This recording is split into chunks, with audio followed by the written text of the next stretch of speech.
Permítame comenzar con una cifra que quiero que mantengan presente durante todo este análisis. 47.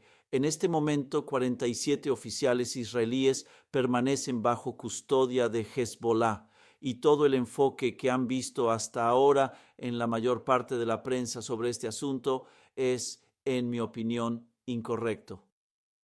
El 1 de agosto de 2026, Hezbollah confirmó que mantenía retenidos a esos 47 oficiales.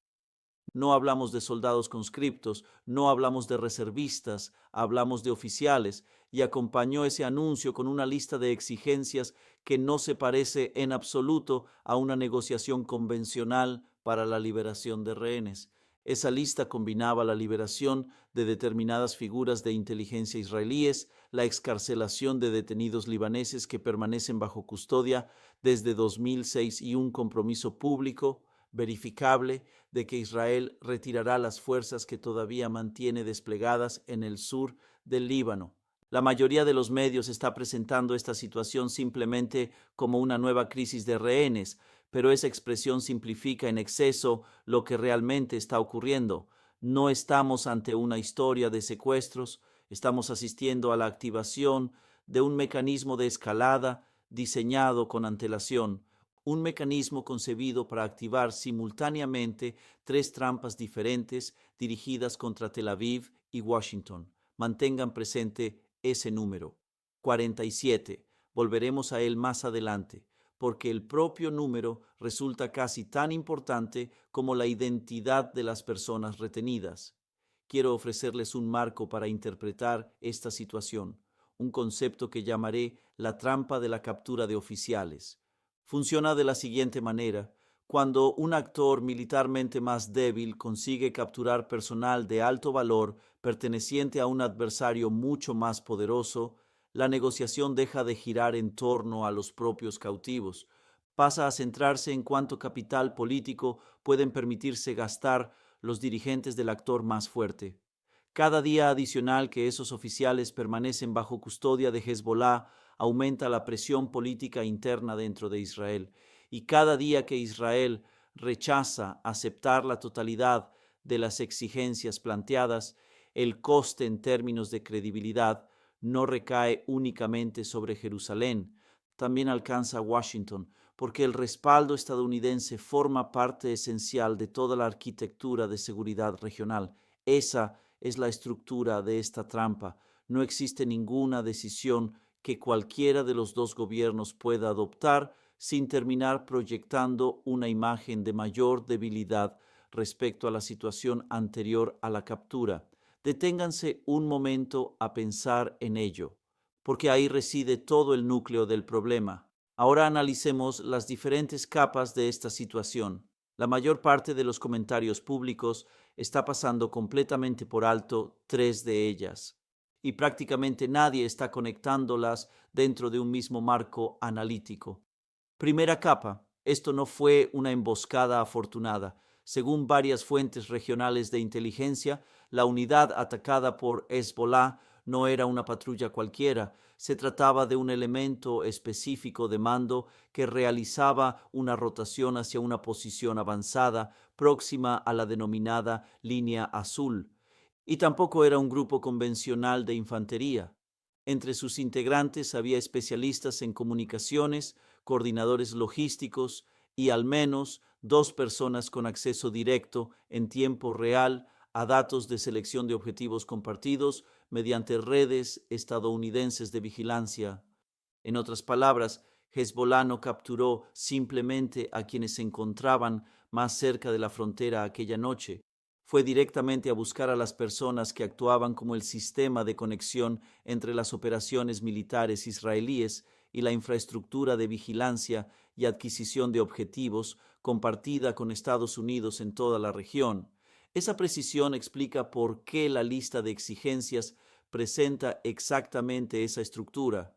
No se trata de conseguir el mayor número posible de intercambios, se trata de obtener individuos muy concretos que conocen el funcionamiento operativo de ese sistema, y eso representa un tipo de presión completamente distinto al de mantener retenidas unas cuantas decenas de soldados ordinarios. Piensen en lo que eso significa desde el punto de vista del valor estratégico. Un soldado raso, capturado, conoce las rutinas de su unidad. Un oficial de comunicaciones con acceso a redes compartidas de adquisición de objetivos conoce protocolos, frecuencias, ventanas de coordinación e incluso potencialmente qué recursos están asignados a cada sector operativo en un momento determinado. Hezbollah no solo mantiene cautivos, mantiene en sus manos una parte del mapa que describe cómo se comunican entre sí los sistemas militares israelíes y estadounidenses. La segunda capa tiene que ver con el momento elegido, y ese momento no fue accidental. El anuncio se produjo 48 horas después de la más reciente oleada de ataques estadounidenses contra instalaciones iraníes y aproximadamente 24 horas después de que el Gabinete de Seguridad israelí aprobara incursiones terrestres limitadas en el sur del Líbano. Esa secuencia temporal no es una coincidencia. Fue diseñada para colocar a Israel frente a dos escenarios políticamente humillantes exactamente al mismo tiempo. La primera opción consiste en liberar a detenidos libaneses considerados de alto valor y asumir una derrota política visible ante la opinión pública israelí. La segunda consiste en rechazar las exigencias y permitir que esos 47 oficiales se conviertan día tras día en una prueba permanente de vulnerabilidad israelí difundida por todos los medios de comunicación en lengua árabe desde Beirut hasta Bagdad. No existe una tercera salida discreta, sea cual sea la decisión que adopte Israel. El proceso se desarrollará públicamente ante las cámaras durante semanas. La tercera capa demuestra que este problema afecta tanto a Washington como a Jerusalén. Durante aproximadamente 5 meses, Estados Unidos ha intentado impedir que el enfrentamiento con Irán se transforme en una guerra abierta con múltiples frentes. La captura de estos 47 oficiales constituye exactamente el tipo de detonante que hace mucho más difícil mantener esa estrategia de contención.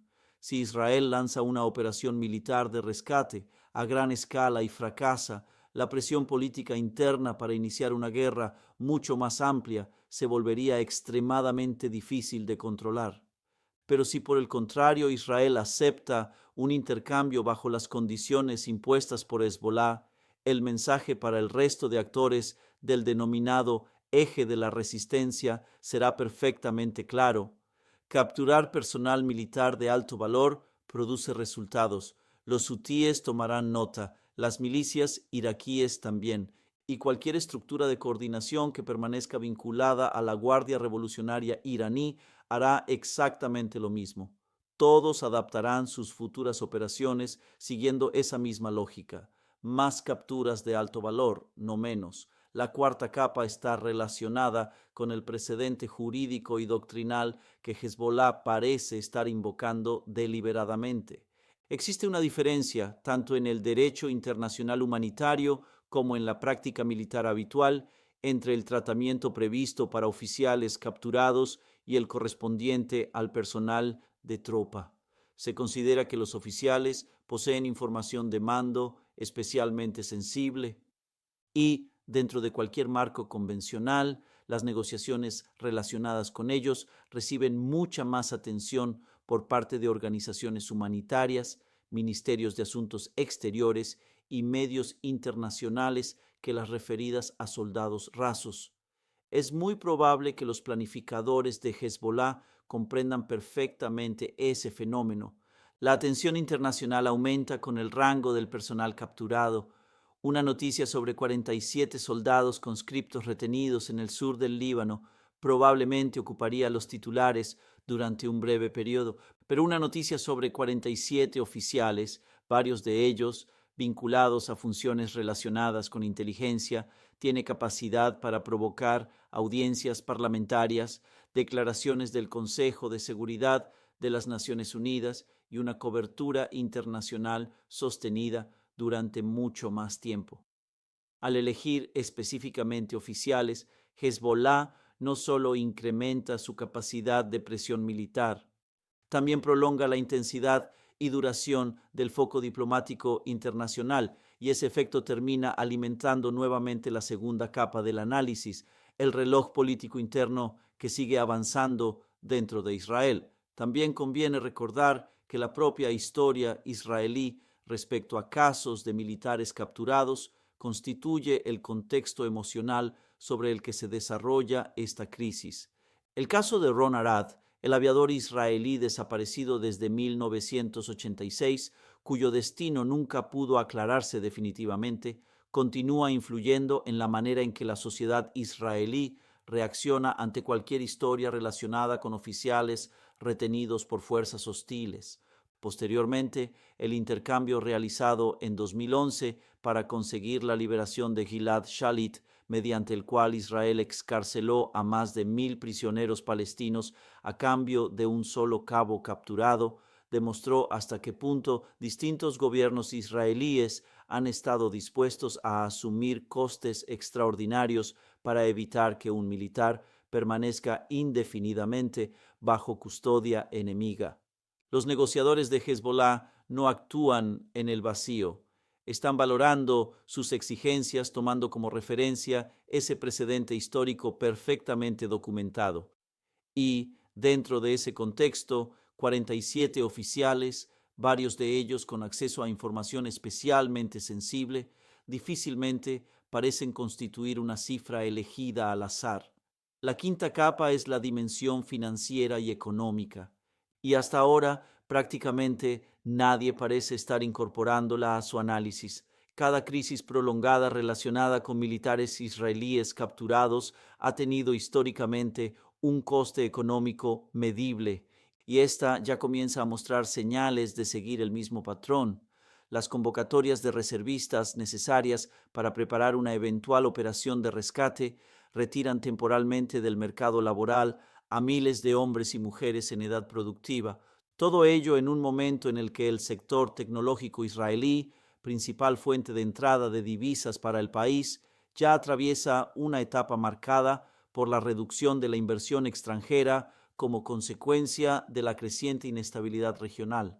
Al mismo tiempo, diversas aseguradoras especializadas en transporte marítimo por el Mediterráneo oriental habrían comenzado a revisar al alza las primas de riesgo de guerra precisamente después del anuncio sobre la captura de los oficiales. Puede parecer un dato técnico y poco llamativo, pero probablemente dice mucho más sobre cómo los analistas profesionales del riesgo están valorando la situación que cualquier debate televisivo. Si esas primas continúan aumentando durante las próximas 2 semanas, el mercado estará enviando una señal independiente de cualquier discurso político, una señal de que quienes evalúan riesgos consideran más probable una escalada que una resolución rápida. Los mercados no tienen incentivos políticos para exagerar. Cuando las aseguradoras modifican sus precios, no están reaccionando a narrativas, están valorando probabilidades. Existe además un segundo aspecto económico que merece atención: el propio Líbano. El Estado libanés continúa atravesando una de las crisis monetarias más graves de su historia contemporánea y prácticamente carece de capacidad para soportar las consecuencias económicas derivadas de una operación terrestre israelí de gran envergadura dentro de su territorio. Por eso la capacidad de presión de Hezbollah no depende únicamente del terreno militar. También descansa parcialmente sobre la idea de que el gobierno libanés, independientemente de las reservas que algunos de sus dirigentes puedan tener respecto a las decisiones autónomas de Hezbollah, simplemente no puede permitirse aparecer obstaculizando un acuerdo que permita el regreso de detenidos libaneses. Literalmente no puede permitírselo desde el punto de vista financiero. Esa realidad reduce silenciosamente el margen de maniobra de Beirut como posible actor moderador, incluso aunque algunos responsables políticos preferirían claramente una desescalada. Ahora quiero conceder espacio al argumento contrario más sólido posible, porque omitir ese paso convertiría cualquier análisis en propaganda. La interpretación más optimista sería la siguiente: Israel ha logrado ejecutar con éxito operaciones de rescate en otras ocasiones, incluso bajo condiciones mucho más difíciles. Las fuerzas de defensa de Israel siguen disponiendo de unidades de operaciones especiales cuya capacidad supera ampliamente a la mayor parte de las fuerzas que Hezbollah puede desplegar. Siguen manteniendo una importante capacidad de inteligencia dentro del territorio libanés y continúan contando con el respaldo logístico estadounidense. Mientras tanto, Hezbollah también ha sufrido pérdidas significativas. Su estructura de mando ha sido debilitada repetidamente durante los 2 últimos años. Bajo esas circunstancias, aceptar un intercambio completamente ajustado a las condiciones de Hezbollah equivaldría a conceder una victoria política que quizá no resulte necesaria si todavía existe la posibilidad de ejecutar una operación militar limitada y cuidadosamente planificada. Existe además un argumento relacionado con la seguridad a largo plazo. Liberar determinadas figuras consideradas de alto valor desde el punto de vista de la inteligencia podría generar riesgos que superen ampliamente el alivio inmediato derivado de resolver esta crisis.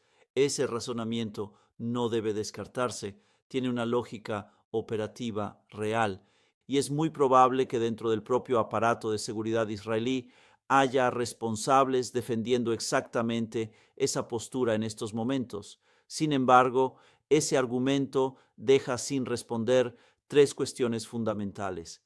La primera tiene que ver con quiénes son exactamente esos 47 oficiales. No se trata de personal de infantería convencional.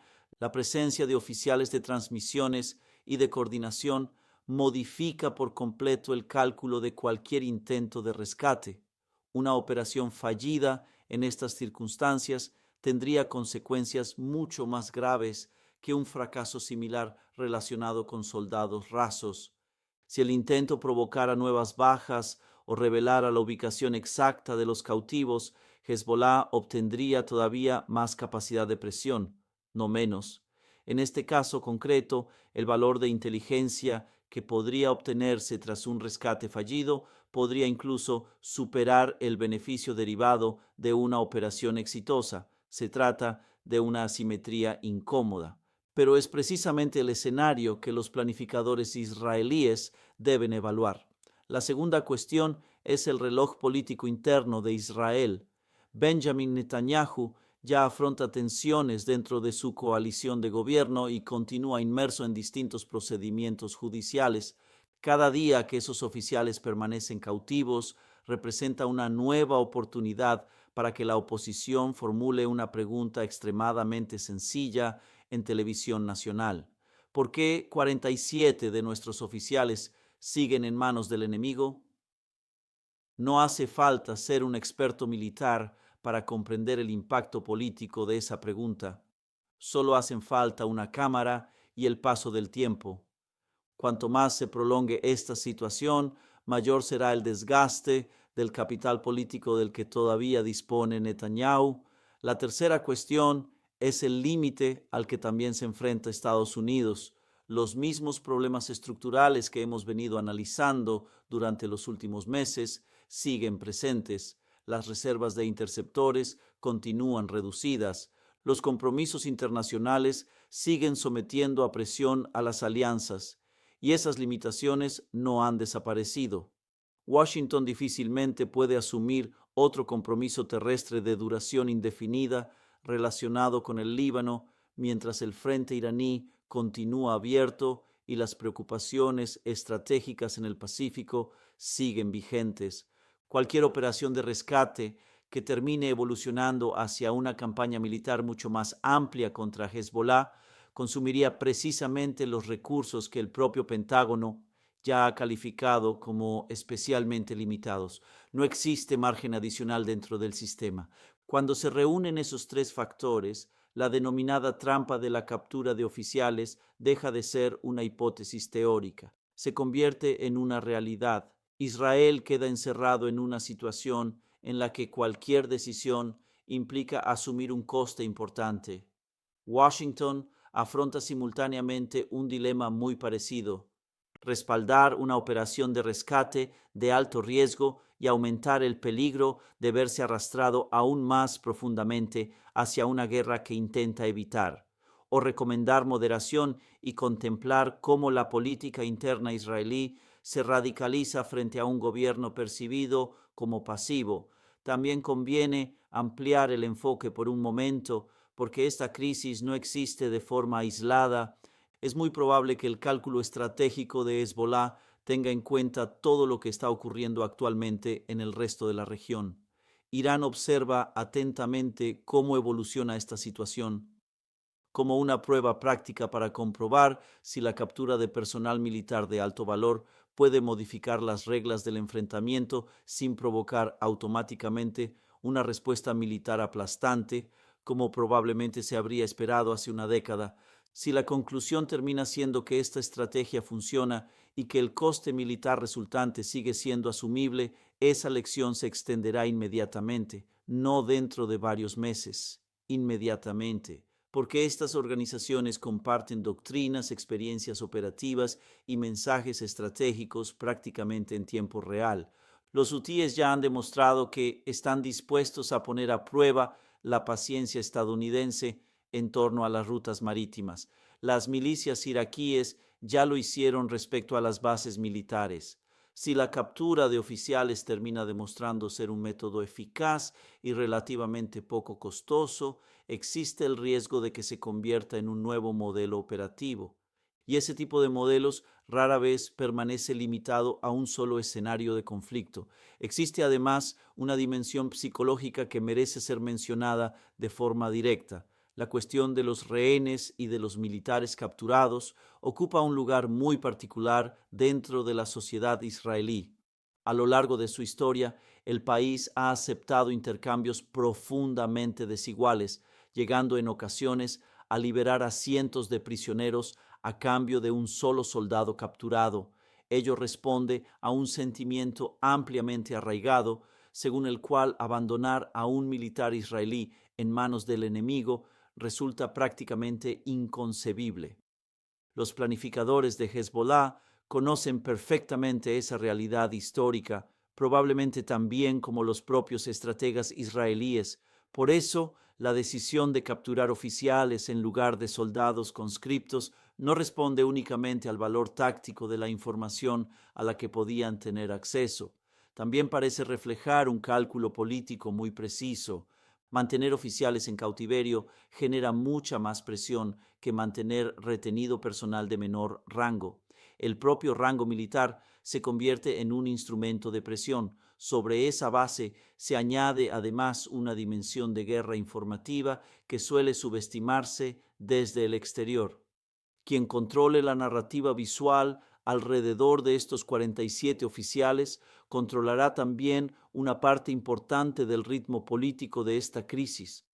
Es razonable esperar una publicación gradual y cuidadosamente planificada de nuevo material, declaraciones atribuidas a familiares, entrevistas preparadas, imágenes simbólicas vinculadas a festividades nacionales libanesas o conmemoraciones religiosas, todo ello difundido en momentos cuidadosamente elegidos para coincidir con periodos en los que la atención de la opinión pública israelí pudiera comenzar a disminuir. Este tipo de estrategia resulta habitual en crisis prolongadas relacionadas con rehenes, y aquí adquiere una importancia especial, porque el propio calendario de difusión de esas pruebas de vida termina convirtiéndose en un reloj independiente del ritmo real de las negociaciones. Cada nuevo vídeo, cada nueva imagen, cada nuevo mensaje cuidadosamente programado reinicia el ciclo informativo y obliga a los responsables israelíes a responder públicamente. Eso reduce progresivamente el margen disponible para negociar de manera discreta. Un gobierno obligado a negociar bajo una campaña permanente de comunicación cuidadosamente gestionada dispone de mucha menos flexibilidad para alcanzar compromisos graduales que otro que pueda hacerlo lejos del foco mediático. Y Hezbollah conoce perfectamente esa diferencia. Antes de pasar a los indicadores, conviene detenerse un instante y plantearse una pregunta. ¿La denominada trampa de la captura de oficiales constituye realmente un fenómeno nuevo o simplemente representa una nueva aplicación de un mecanismo que ya existía? La respuesta parece clara: no es un fenómeno nuevo. A lo largo de numerosos conflictos, fuerzas militares más débiles han tratado deliberadamente de capturar personal de mando en lugar de limitarse a aumentar el número total de prisioneros. La razón es sencilla: los oficiales concentran un valor político y operativo desproporcionadamente alto. Durante la guerra de Vietnam, tanto Vietnam del Norte como el Viet Cong trataron de forma diferente a los pilotos estadounidenses capturados respecto a los soldados de infantería, en parte porque un piloto representaba una inversión tecnológica y de formación mucho mayor.